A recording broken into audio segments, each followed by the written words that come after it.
And then we thought about it again. We're like, screw it, let's do it. And so we made our application video on a hike in Sydney, Australia. And we got a call back like 2 days later saying, hey guys, love the video. We want to move you to the next round. We're like, okay. Like, I'm already in Australia having a great time. Like, like you don't need to give me more. You know?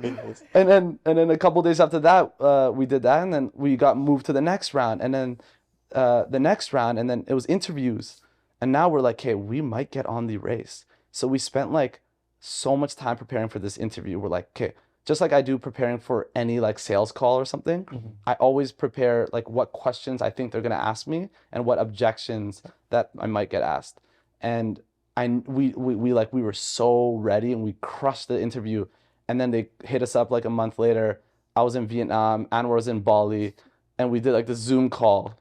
And they're like, hey guys, congratulations, you're on the Amazing Race. We're like, no way. Are you crazy? Like that was we were so ecstatic. And then the funny thing is the next day I was meeting Anwar in Bali anyways. So we just started training in Bali. Like it was like it's hard to believe. Like you're training for a competition show in Bali. You know? So we were going to the gym like in our shorts and t-shirt. We're working out in a jungle gym outside. Like we're drinking smoothies, like fresh fruit. We're so prepared. We're watching old seasons. And then we flew back home about 2 weeks before we had to be in Toronto for the orientation. And then we started training in Winnipeg a little bit, and then we went to Toronto, we did our orientation or whatever, and then we went to the meeting with the producers, and they're like, hey guys, we're gonna let you know today where we're going first, which is tomorrow. Because usually they don't give you information about where you're going after the first day, because you open your clue and find out. But for the first day, they'll tell you. And they're like, can you guess? And Anwar is like, Whistler? And I'm like, Banff? And he's like, Winnipeg. Run. I'm like, what? Winnipeg?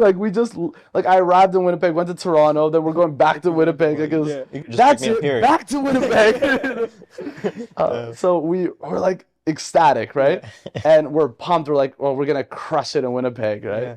That wasn't the case. But it was great. We flew to Winnipeg the next day. We stayed at the Fairmont, and then the next morning, we were doing like video shoots to prepare for the initial scene of the race.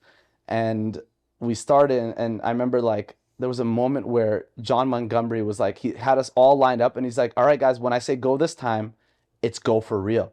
And I was like, oh my gosh, we're doing it. I'm on the Amazing Race. Like I'm about to race on the race. Like I'm not watching the race anymore. I'm racing. Like, you know. And then he's like, go. And then we all ran down the Provencher Bridge, and I'm like, this is my home, this is my city, right?